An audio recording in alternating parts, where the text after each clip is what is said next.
bukan istri yang baik juga, dan dia juga bukan suami yang baik. Kau merasa bukan istri yang baik, kamu setia nggak selama nikah sama Deddy Corbuzier? Alhamdulillah.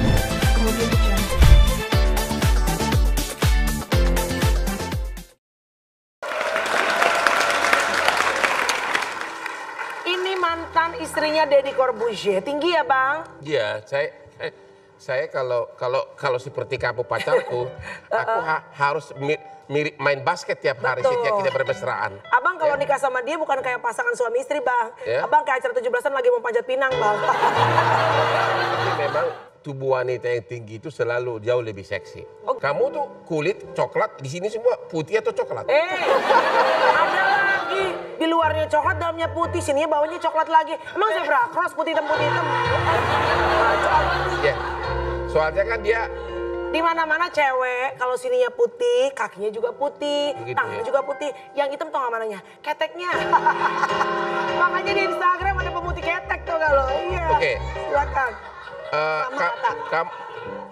Kamu jadi istrinya Deddy Corbuzier berapa lama? Berapa lama? Pacarannya sih 4 tahun. Pacaran 4 tahun. 4 tahun. Nikahnya 8 tahun. Nikah 8 tahun. Cerai tahun berapa? Tahun 2013 awal. Anak berapa tuh? Anak 1. Anak 1. Yang kedua? Nggak sampai 1 tahun. Nikah kamu lagi nggak nyampe 1 tahun, terus udah pisah lagi? Bisa. Jadi kau resmi sekarang menjadi janda benaran tahun berapa? Tahun 2000 berapa? 2018 awal juga. Hah? 2018 awal ini. Kau masih baru janda nih? Janda kinyis-kinyis yang kedua kali ya. Kinyis-kinyis kedua kali. Saya harus mulai bersikap baik nih. Oh bang. Oke, saya mau tanya sama kamu. Waktu nikah sama Deddy Corbuzier, kok bisa sampai cerai, kenapa? Ada hal-hal dan prinsip-prinsip dari kita yang lama-kelamaan tuh berbeda. Dan cara berpikirnya juga sudah mulai berbeda. Kenapa terlalu pakai jawaban yang melankolis? Mau saya tujuh poin aja deh. Itu nggak beda sekarang dengan Deddy Corbuzier. Minimum 2 kali seminggu ketemu cewek cantik. Tentu sebagai laki normal pasti berusaha menggoda atau digoda. Oke, apakah itu yang terjadi terhadap suamimu dulu? Gini. Nggak usah terlalu ceritakan dalam-dalamnya. Apakah itu menyebabkan kau kecemburuan? Saya bukan tipe yang cemburu sebenarnya. Tapi terjadi itu sama suamimu dulu. Jadi kalau mau bertanya seperti ini, tanyakan ke orang yang langsung tahu ya. Pengacara kalanya gitu, gitu loh. Dan apa ya? Kalau misalkan saya kasih tahu sesuatu hal, jadi pasti bagaimanapun juga dia ayah dari anak saya. Gak apa-apa, tapi kan semua tahu kehidupan selebriti. Memang. Saya tidak nanya kehidupan ngamar dia sama wanita lain. Tapi apa memang itu penyebab pertengkaran sehingga cerai karena ada pihak ketiga? Saya nggak mau bilang di sini, pokoknya intinya. Tadi kau bilang iya. Loh, saya nggak bilang iya. Nggak usah terlalu black and white. Memang antara lain itulah penyebabnya cerai. Pokoknya. Kurang apa lagi bahasa gua antara lain? Kurang apa lagi saya harus menjawab? Kan hak saya untuk menjawab sebagai pengacara, kan hak Anda untuk bertanya hak saya juga. Bagus kawinnya ya.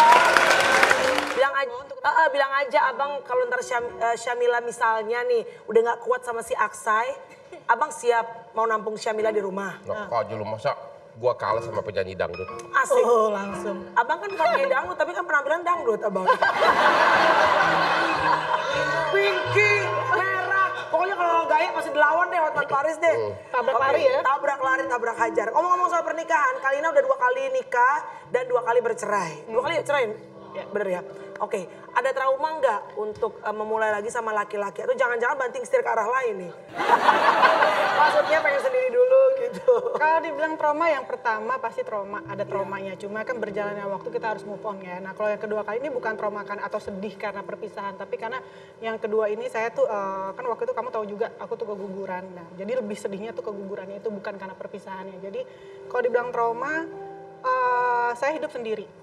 Saya cari makan sendiri, saya cari uang sendiri, segala macam serba sendiri. Kalau misalkan terus menerus ke otak kita ke situ terus, yang ada kita nggak move on dan kita nggak akan bisa kerja gitu. Dari mana kita bisa hidup? Jadi buat aku apapun itu sekarang menjadi pembelajaran untuk jadi lebih baik lagi. Gitu. Dan usia makin bertambah, kita harus makin lebih mikir lagi. Nggak maulah yang udah-udah kayak gitu. Tapi kalau Syamila jelas-jelas di sini mulai menuju ke arah itu. Ya Kiara itu, tapi belum ya masih. Ya. Mudah-mudahan masih. sih enggak ya. Mudah-mudahan. Ya. Dan kelihatan sepertinya adalah karena will.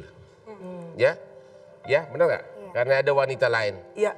Kalau kamu 2 kali perkawinan, apakah juga karena ada will? Kalau yang Peranan wanita lain? Kalau yang kedua ini karena mungkin ketidakcocokan dalam arti cara berpikir kita tuh jauh banget. Oke, berarti yang kedua ini tidak ada will, tapi yang pertama ada will. Yang pertama balik lagi seperti tadi saya bilang, saya tidak mau menjawab di sini gitu. Oh, kalau di pengadilan sudah jelas disimpulkan apa itu. Dan kau bilang kalau yang pertama tidak ada will, artinya berarti yang kedua tidak ada will, berarti yang pertama ada will. Oke, kalau di pengadilan itu udah jelas, hakim langsung dok gitu. palu ya. Emang kalau di pengadilan gitu ya Bang? Kenapa? Kalau dijawab tapi udah. Ya itu udah, karena itu logika hukum namanya kan, udah langsung dipakai itu. Jadi kalian merasa bahwa memang di perkawinan itu penyebab antara lain keretakan itu antara lain juga karena godaan wanita lain. Saya tidak bilang kegodaan ke situ. Secara umum perkawinan. Secara umumnya gini, maksudnya mungkin saat itu juga kan saya juga masih muda, Dedi Yeah. masih muda dan juga mungkin pergaulan juga atau segala macamnya gitu. Mungkin saya juga menjadi istri bukan istri yang baik juga dan dia juga bukan suami yang baik. Kau merasa bukan istri yang baik, kamu setia nggak selama nikah sama Deddy Kobuser? Alhamdulillah sih.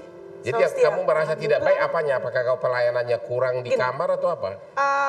Saya merasa saya bukan wanita yang sempurna. Saya bukan manusia yang sempurna, pasti saya melakukan kesalahan. Jadi kalau misalkan sampai terjadi sesuatu dan sampai kita harus berpisah, saya nggak mau lagi bilang karena kesalahan dari seorang Deddy Corbuzier aja. Benar nggak katanya Deddy Corbuzier ini sebentar lagi akan menikah karena kan sudah propose atau melamar pacarnya. Kemarin katanya juga pada saat lamaran itu pada saat lagi ulang tahun kalau nggak salah ya. Kalina sendiri yang memang notabene deket nih sama pacar barunya Deddy Corbuzier sekarang, bener nggak berita itu? Tujuan lamaran itu pasti kan mereka endingnya kita mau menikah gitu kan, dan yang saya tahu sih mau ke situ, cuma kapan, di mana dan tanggal berapanya sih saya belum tahu pasti gitu. Jadi mudah-mudahan didoakan aja. Jadi saya juga ngomong sama Deddy bahwa Dad, saya mendoakan ini yang terbaik dan ini yang terakhir. Kamu ngomong gitu? Aku bilang congratulations. Jadi sama siapapun yang bertanya saya selalu bilang mudah-mudahan seorang Deddy Corbuzier itu belajar dari pengalaman dan kesalahan kita yang sebelumnya gitu. Jadi apapun yang kita lakukan dulu jangan dilakukan lagi ke yang sekarang gitu. Karena bagaimanapun juga kalau misalkan manusia jalan kaki kesandung di lubang yang sama kan bodoh namanya gitu kan, konyol ya. Saya mengakui saya bodoh karena saya tersandung di yang lubang yang sama gitu. Jangan seperti itu. Jadi balik lagi yang dia bilang kamu juga nikah kan karena gini-gini cerai lagi, iya makanya jangan seperti saya gitu. Ini mengakui loh Bang bahwa memang saya tuh ibaratnya nikah pertama bercerai, nikah kedua bercerai lagi. Artinya si Kalina tuh bilang sama Deddy kalau bisa lu jangan seperti gue gitu. Jarang-jarang kan maksudnya orang mau mengakui kesalahan. Ini perkawinan keberapa bagi Deddy? Deddy kedua, Kalina kan mau ketiga ntar. Amin. Kamu baru kedua. Kalau saya minta kalau suatu saat kita cocok kamu usah nikah deh. Asik. Ya. Jadi apa? Buffalo Gathering? Iya benar-benar. Aku mau tanya kamu nih, yang sudah pengalaman dalam kehidupan suami istri. Kalau seseorang itu sudah tahu dirinya tidak mungkin setia, ya, apalagi yang hidup dalam dunia selebriti seperti itu, kau nggak rekomen misalnya kepada orang yang pernah dekat sama kamu, Mas nggak usah nikah lagi deh, toh juga kau bakal pindah lagi ke wanita lain. Gini, sebenarnya pada dasarnya aku tuh tipe perempuan yang benar-benar kalau misalkan menjalin suatu hubungan, apalagi dalam rumah tangga, saya tuh tipe istri atau ibu rumah tangga yang benar-benar yaudah melayani suami, tipe seperti itu.